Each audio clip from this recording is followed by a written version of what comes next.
देख रहे हैं रिपब्लिक भारत और मैं हूं आपके साथ पलक सहगल। वक्त हो चला है बिग एक्सक्लूसिव का।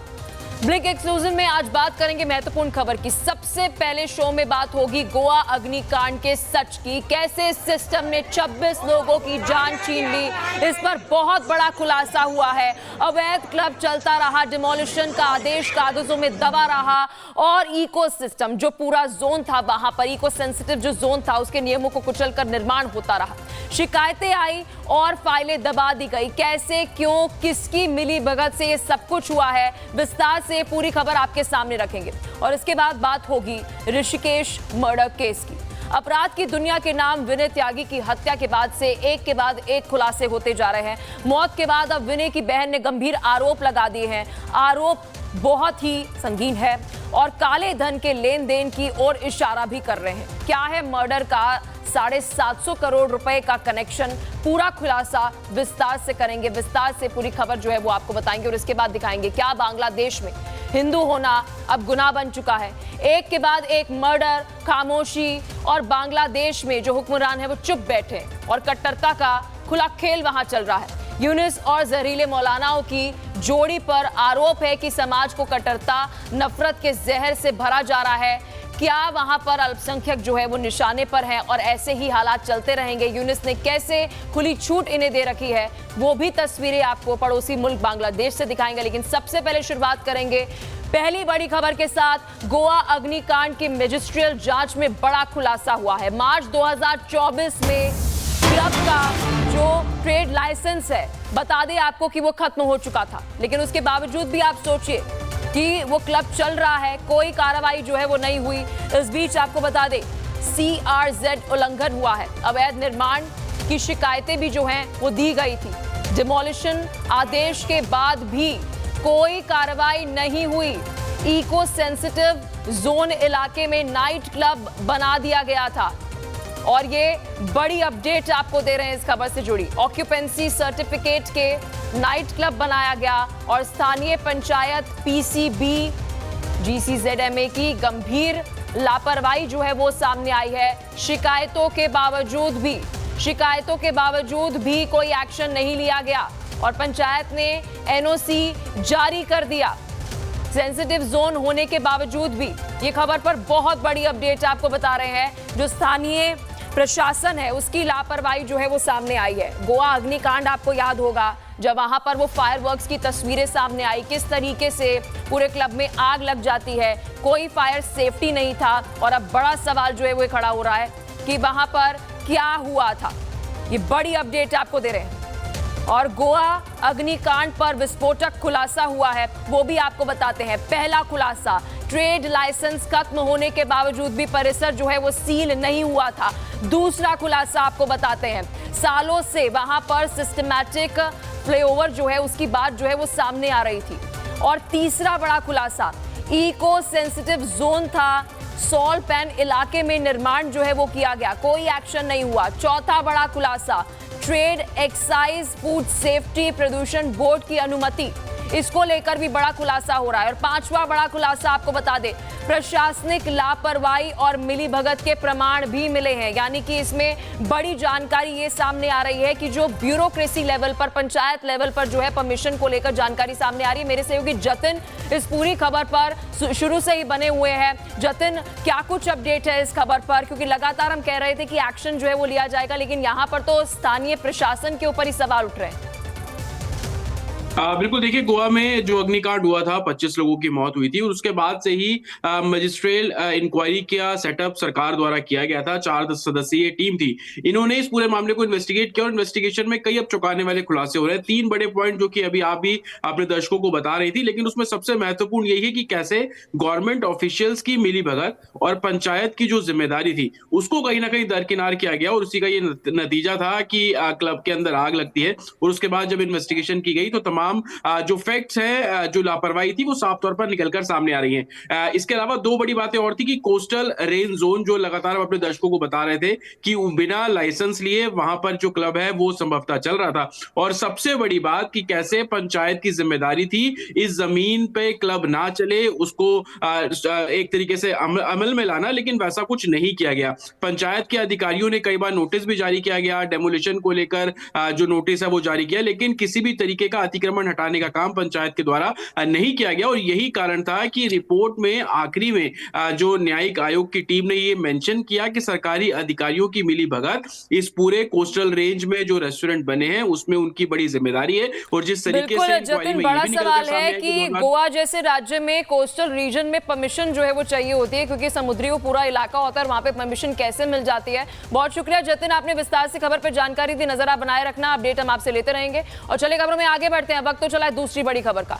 गैंगस्टर विनय की हत्या से जुड़ी बड़ी अपडेट आपको दे दें कि सीबीआई जांच की मांग अब उठाई जा रही है। विनय त्यागी के परिवार ने पुलिस पर आरोप लगा दिए हैं। घटना के 24 घंटे बाद ऑपरेशन का आरोप लगाया है। परिवार को डॉक्टर से मुलाकात नहीं करने दी। तमाम ऐसे आरोप जो हैं वो परिवार वाले लगाते हुए नजर आ रहे हैं। विनय की हत्या की अगर हम बात करें तो कई सारे अपडेट सामने आ रहे हैं, लेकिन इस बीच जो परिवार वाले हैं उन्हें भरोसा नहीं है पुलिस जांच पर। उनका कहना है कि उनसे बातें छिपाई जा रही है। विनय त्यागी के परिवार ने अब पुलिस पर तो आरोप लगाए, लेकिन उनका यह भी कहना है कि सीबीआई जांच हो इस पूरे मामले को लेकर। और ये बड़ी अपडेट जो है वो इस पूरे मामले को लेकर दे रहे हैं। और इस बीच एक और बड़ी खबर इसी खबर से जुड़ी।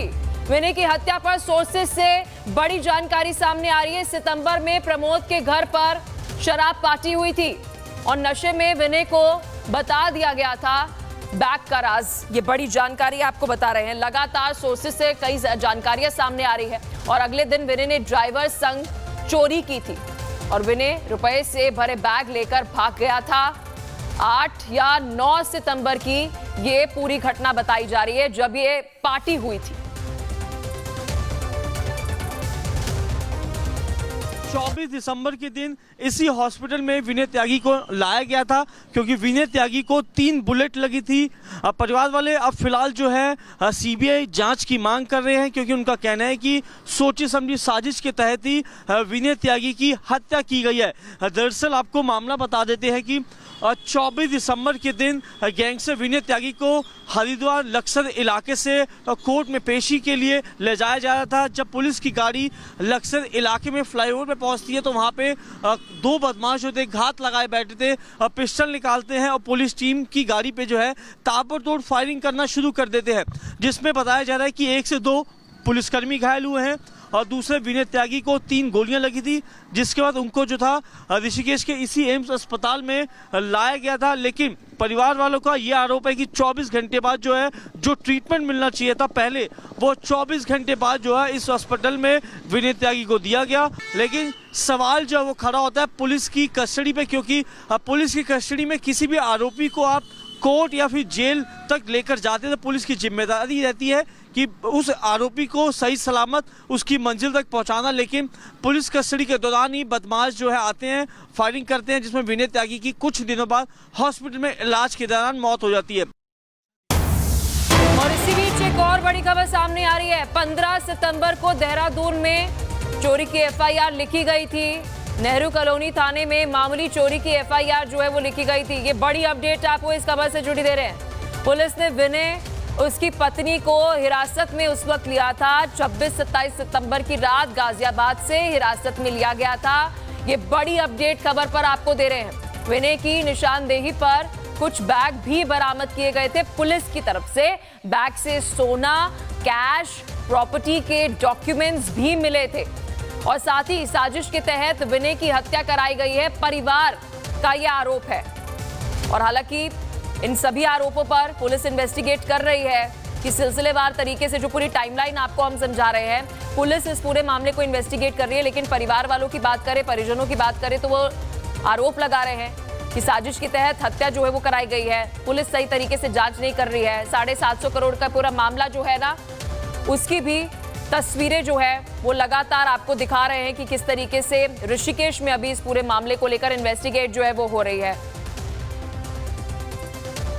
और चलिए सीधा आपको ग्राउंड जीरो पर लेकर चलते हैं अलग अलग लोकेशन से। मेरे सहयोगी हमारे साथ जुड़े हुए हैं देहरादून, ऋषिकेश और साथ ही मेरठ से मेरे सहयोगी जुड़े हुए हैं। सबसे पहले साहिल, मैं आपके पास आऊंगी, क्या कुछ अपडेट है साहिल, क्योंकि इन्वेस्टिगेशन जो है वो आगे बढ़ रही है, परिवार वाले आरोप लगा रहे हैं पुलिस पर और सीबीआई जांच की मांग उठा रहे हैं। देखिए, हमने विनय त्यागी के परिवार वालों से बातचीत की थी बीते दिन, तो उनका साफ तौर पे ये कहना था कि पुलिस की इन्वेस्टिगेशन पे उनको भरोसा नहीं है और इसीलिए परिवार वाले जो सीबीआई जांच की मांग कर रहे हैं, क्योंकि उनका ये कहना है कि पुलिस की कस्टडी में किसी भी आरोपी को आप लेके जा रहे हैं तो पुलिस की जिम्मेदारी रहती है। तो साफ तौर पर पूरा जो आरोप है परिवार वालों का वो पुलिस पर लगी, पुलिस की देख रेख में जो है बदमाश फायरिंग करते हैं, 3 बुलेट जो है वो विनय त्यागी को लगती है और विनय त्यागी की कुछ दिन बाद हॉस्पिटल में मौत हो जाती है। उनका ये कहना है कि पुलिस जो है बदमाश को अगले दिन जो है खानपुर इलाके से गिरफ्तार करती है। एक ये थ्योरी निकल के सामने आई है और दूसरी थ्योरी ये है कि पुलिस का कहना है कि जो 750 करोड़ का जो चोरी का मामला सामने आया था, उस मामले के अंदर विनय त्यागी के जो सहयोगी थे गैंग के, उन्होंने ही विनय त्यागी पे गोलियां चलाई थी पैसे के लेन देन को लेकर और उसके कारण उनकी मृत्यु हुई है। लेकिन अब इस पूरे मामले में क्या बातें निकल के सामने आएगी वो फिलहाल देखने वाली बात होगी, क्योंकि जो पूरा मामला है वो सितंबर के महीने से जुड़ा हुआ है। सितंबर के पहले हफ्ते में जो है देहरादून में, ठीक है, सागर भी हमारे साथ जुड़े हुए हैं। सागर, देखिए जिस तरीके से साहिल बता रहे हैं कि परिवार वालों का लगातार यह आरोप है कि इन्वेस्टिगेशन सही तरीके से नहीं हो रही है, लेकिन पुलिस ये पता लगाने की कोशिश कर रही है कि आखिर हुआ क्या है, क्या एक साजिश के तहत जो है वह हत्या की गई। देखिए, बिल्कुल अगर हम बात करें तो पलक इस समय रिपब्लिक भारत विनय त्यागी के घर के ठीक सामने मौजूद है। तस्वीरें हम आपको दिखा रहे हैं जहां पर कल के दिन एम्स ऋषिकेश से देखिए डेड बॉडी पहुंची थी। तमाम घर के परिजन देखिए अंदर मौजूद हैं। अभी भी देखिए काफ़ी लोग हैं, लेकिन घर के अंदर जो लोग हैं वो फिलहाल किसी से बातचीत करने के लिए यहाँ पर तैयार नहीं है।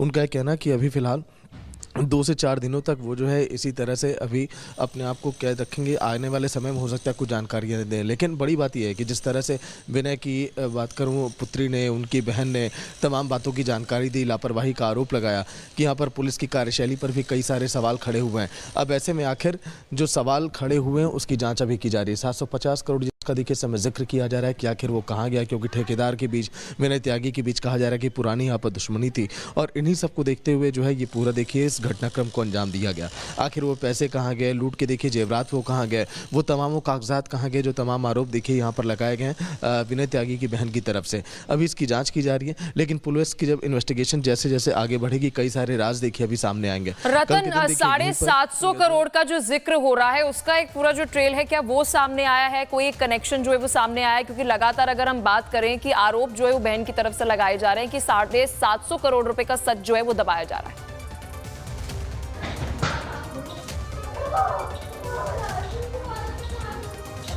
देखिए, मैं इस वक्त डॉक्टर प्रमोद त्यागी के घर पर खड़ा हूं। आप ये तस्वीर देख सकते हैं। प्रमोद त्यागी का ये आवास है, मकान नंबर 130 है, अशोक विहार है। ये डॉक्टर प्रमोद त्यागी वही है जिन्होंने देहरादून के थाना नेहरू कॉलोनी में 15 सितंबर 2015 को एक एफआईआर दर्ज कराई थी।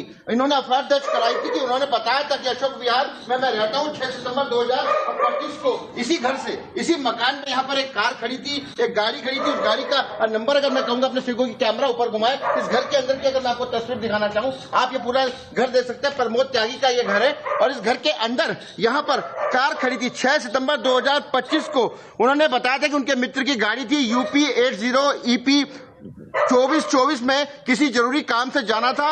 इस घर के अंदर गाड़ी में कैश रखा था, जेवरात थे, कुछ प्रॉपर्टी के कागजात थे और यही मामले को लेकर इन्वेस्टिगेट जो है वो किया जा रहा है। लेकिन देखिए साहिल, वही सवाल जो है वो कायम है अभी भी कि जो 750 करोड़ रुपए का सच है, क्या वो दबाने की कोशिश जो है वो की जा रही है? क्योंकि पुलिस इन्वेस्टिगेशन में आपके सोर्सेस क्या बता रहे हैं कि 750 करोड़ का आरोप जो परिवार वाले लगा रहे हैं उसको लेकर पुलिस की तरफ से कोई ऑफिशियली बयान दिया गया है? देखिए, 750 करोड़ रुपए को लेके जो है पुलिस से हमने कई सवाल जो थे वो कोशिश करी पूछने की, लेकिन पुलिस जो थी इन सवालों से बचती नजर आई। उनका साफ तौर पे यही कहना था कि गैंग के बीच जो थी पैसों को लेके फूट डली और इसी वजह से जो विनय त्यागी उसके गैंग के लड़के आते हैं, बीच में कस्टडी के दौरान ही जो है विनय त्यागी फायरिंग करते हैं, क्योंकि कुछ पैसा जो था विनय त्यागी ने उन गैंग के मेंबर्स को देना था वो नहीं पहुंचा था और इसी कारण जो है उनकी हत्या जो उनकी गैंग के लड़कों द्वारा की गई है। लेकिन परिवार वाले सीधा आरोप जो है पुलिस पर ही लगा रहे हैं। 2 दिन से जो है पुलिस पर गंभीर आरोप लगाए जा रहे हैं, क्योंकि कल हम ऋषिकेश के एम्स हॉस्पिटल पहुंचे थे।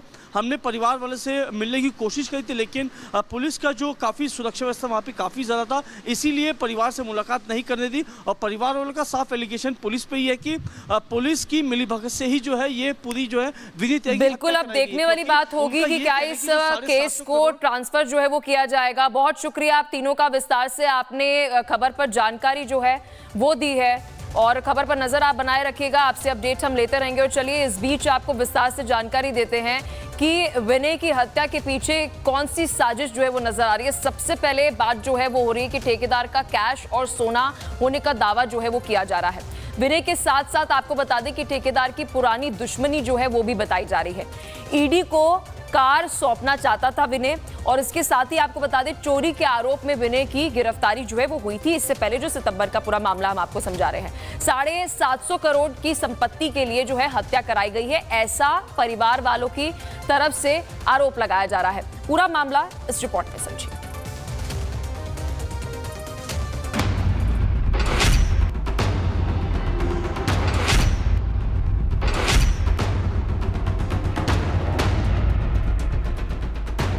अपराध की दुनिया में चर्चित नाम रहे कुख्यात हिस्ट्री शीटर और खाईखेड़ी गांव के गैंगस्टर विनय त्यागी और टिंकू त्यागी की मौत अब एक साधारण घटना नहीं रह गई है, बल्कि ये एक बड़े वित्तीय लेन देन और घोटाले की ओर इशारा कर रही है।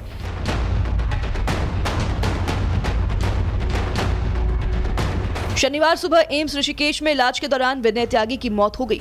26 दिसंबर को विनय त्यागी को कोर्ट पेशी के लिए ले जाया जा रहा था, लेकिन पुलिस कस्टडी में हुए हमले में विनय गंभीर रूप से घायल हो गया था। लेकिन विनय की मौत के बाद विनय की बहन ने ऐसे गंभीर आरोप लगाए हैं जिससे जांच की दिशा अब बदल रही है। विनय की बहन सीमा त्यागी ने आरोप लगाया है कि विनय की हत्या के पीछे करीब 750 करोड़ रुपए की कथित काले धन का मामला जुड़ा हुआ है। सीमा के मुताबिक यह रकम एक बड़े ठेकेदार सुभाष त्यागी की बताई जा रही है, जिसे देहरादून के एक डॉक्टर के घर छिपा कर रखा गया था। विनय त्यागी को इस रकम की जानकारी हो गई थी और वह इसे प्रवर्तन निदेशालय को देने की तैयारी कर रहा था। परिवार का आरोप है कि जैसे ही ठेकेदार को इस बात की जानकारी हुई, उसने साजिश के तहत विनय पर चोरी का झूठा मामला दर्ज कराकर उसे जेल भिजवा दिया। परिवार का कहना है कि पेशी के दौरान जानबूझकर सुरक्षा में लापरवाही बरती गई, ताकि रास्ते में ही विनय त्यागी को खत्म किया जा सके। सीमा त्यागी ने यह भी कहा है कि विनय की पत्नी के चुनाव लड़ने के दौरान भी ठेकेदार सुभाष त्यागी से विवाद हुआ था, तभी से दोनों के बीच रंजिश चल रही थी। इसी कारण विनय काले धन का भंडाफोड़ करना चाहता था। विनय की मौत के बाद जब उसके शरीर को उसके घर मेरठ लाया गया तो वहां लोगों की भीड़ जुट गई। अंतिम संस्कार के लिए विनय का शव लेकर जब लोग निकले तो चीख पुकार मचने लगी। बताया जा रहा है कि विनय के परिवार में ज्यादातर लोग राजनीति से जुड़े हैं। ये विनय की हत्या के पीछे कई सारे लगता है ऐसे राज हैं, चाहे बात 750 करोड़ की हो जिस तरह से उनकी बहन ने जिक्र किया, चाहे बात यहाँ पर पुलिस की देखिए जब कोर्ट में पेशी के दौरान वहाँ पर मौजूदगी में हत्या की हो, चाहे बात कहीं ऐसा तो नहीं कि राजनीतिक देखिए यहाँ पर किसी दुश्मनी की हो, क्योंकि जिस तरह से विनय देखिए राजनीति में काफ़ी एक्टिव थे। उनकी बहनों की बात करें, 2 बार ब्लॉक प्रमुख रही उनकी बहन। इसके अलावा कई सारी ऐसी बातें जो अब सामने आ रही हैं और इस हत्या पर सवाल खड़े हो रहे हैं कि आखिर ये मर्डर कैसे हुआ विनय त्यागी का, क्योंकि यूपी के पश्चिमी इलाके में जिस तरह से वर्चस्व था यहाँ पर विनय त्यागी का, ऐसा तो नहीं कोई गैंगस्टर माफिया उनके पीछे पड़ा था। लॉ एंड ऑर्डर को देखते हुए विनय के घर के बाहर फोर्स तैनात की गई थी। शव की वैन के साथ पुलिस की जीप भी भेजी गई। परिवार वाले हंगामा न करें, इसे देखते हुए आसपास के थानों को अलर्ट किया गया। अंतिम संस्कार में 300 से अधिक लोग शामिल होने पहुंचे और 27 दिसंबर की शाम ब्रजघाट पर विनय का अंतिम संस्कार हुआ।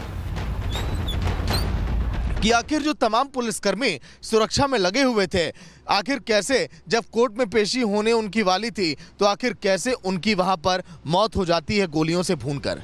लेकिन अनंत त्यागी के मर्डर केस की तह तक रिपब्लिक भारत जाकर आपको एक एक सच्चाई बताएगा और उनके परिवार के सदस्य जो राज खोलेंगे वो भी आपको दिखाएगा।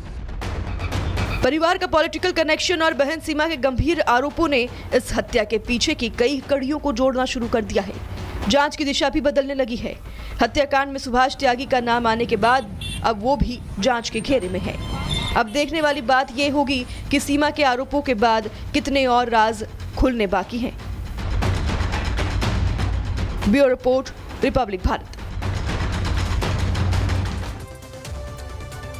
खबर अब पड़ोसी मुल्क बांग्लादेश से। बांग्लादेश में हिंदुओं की हत्याएं लगातार हो रही हैं। पिछले 10 दिन में ही बांग्लादेश में यूनिस की सरकार में 3 हिंदुओं को बेरहमी से मार डाला गया।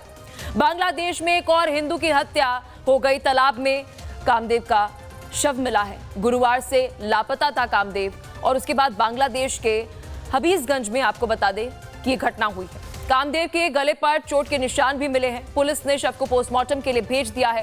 कामदेव के परिवार में दहशत का माहौल है। हिंदू अभी डर के साए में बांग्लादेश में जी रहे हैं। 18 दिसंबर से पहले आपको बता दें कि लगातार जो ये घटनाएं हो रही हैं कि 18 दिसंबर को अगर आप देखेंगे उसके बाद से अब तक 3 हिंदुओं की मौत जो है वो की गई। बर्बरता से, क्रूरता से जो हत्याएं की जा रही है हिंदुओं की, डरा देने वाली तस्वीरें जो है वो पड़ोसी मुल्क बांग्लादेश से सामने आ रही है। इस बीच बड़ा सवाल ये खड़ा होता है कि इन हिंदुओं के साथ खड़ा कौन है। 18 दिसंबर को दीपू चंद्र दास की हत्या की गई, उसके शव को जला दिया गया। तो वहीं 24 दिसंबर को कट्टरपंथी भीड़ ने राजबाड़ी जिले में 29 साल के अमृत मंडल को पीट कर मार डाला। और फिर वहीं कल यानी 27 दिसंबर को बांग्लादेश के हिंदू युवक कामदेव दास को मार दिया गया। विस्तार से अब तक क्या कुछ हुआ है बांग्लादेश में, एक रिपोर्ट में भी आपको दिखाते हैं।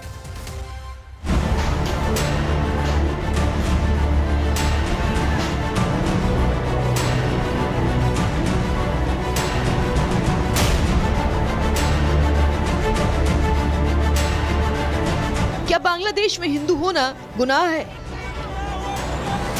बांग्लादेश में हिंदू पर आखिरकार अत्याचार क्यों?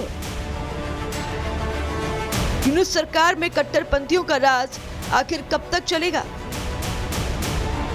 जब से बांग्लादेश में यूनुस सरकार काबिज हुई है तब से हिंदुओं पर अत्याचार हो रहे हैं, हिंदुओं की हत्याएं हो रही हैं और यूनुस सरकार कान में तेल डालकर सोई हुई है। यूनुस सरकार कट्टरपंथियों को खुली छूट दे रही है, जिसका नतीजा है कि बांग्लादेश में हर दिन हिंदुओं की हत्या हो रही है। अल्पसंख्यकों को निशाना बनाया जा रहा है। दीपू चंद्र दास और अमृत मंडल की हत्या के बाद एक और हिंदू युवक की हत्या कर दी गई है।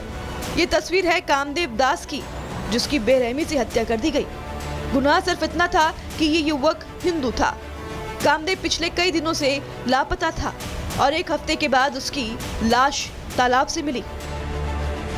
बांग्लादेश में कट्टरपंथी हावी हैं और उसमें स्वार्थ मिला हुआ है यूनुस का। यूनुस ये सब इसलिए करवा रहे हैं ताकि जमात इस्लामी चुनाव में जीत कर आ जाए और उन्हें बाद में बांग्लादेश का प्रेसिडेंट बना दिया जाए। वहीं हिंदुओं की हत्या के बीच बांग्लादेश की नई पार्टी बीएमजेपी ने बड़ा दाव चला है। बीएमजेपी ने दावा किया है कि वो हिंदुओं की असली आवाज है। इतना ही नहीं, बांग्लादेश के 91 सीटों पर चुनाव लड़ने का ऐलान भी कर दिया है। बीएमजेपी पहली बार चुनावी मैदान में उतरने वाली है। बांग्लादेश की 300 सीटों में से 91 सीटों पर बीएमजेपी चुनाव लड़ेगी।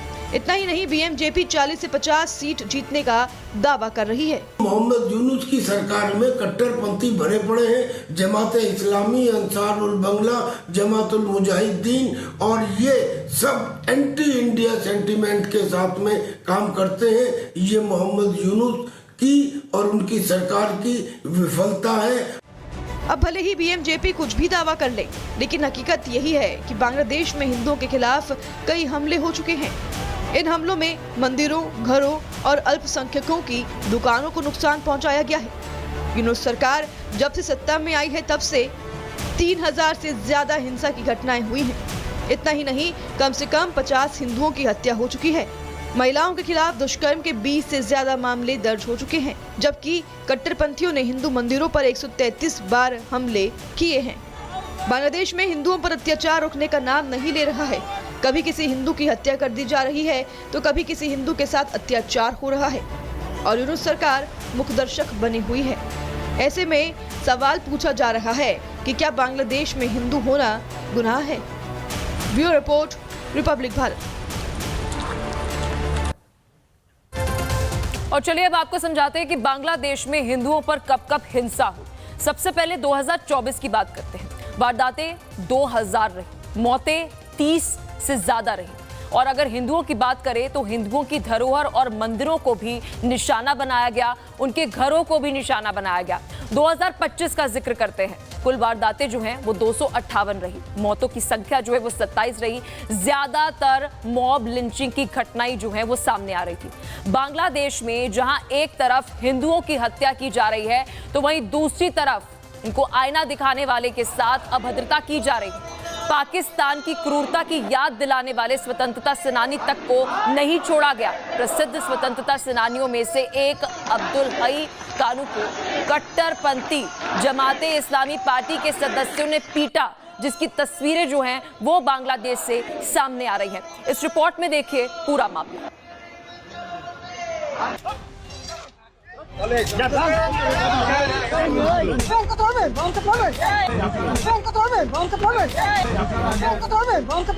बांग्लादेश में स्वतंत्रता सेनानियों की ये इज्जत है।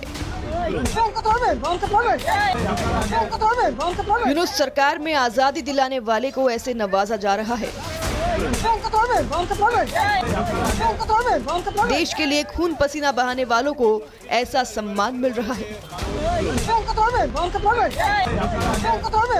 इस बुजुर्ग स्वतंत्रता सेनानी का गुनाह सिर्फ इतना था कि वो 1971 के मुक्ति संग्राम के युवाओं को याद दिला रहे थे।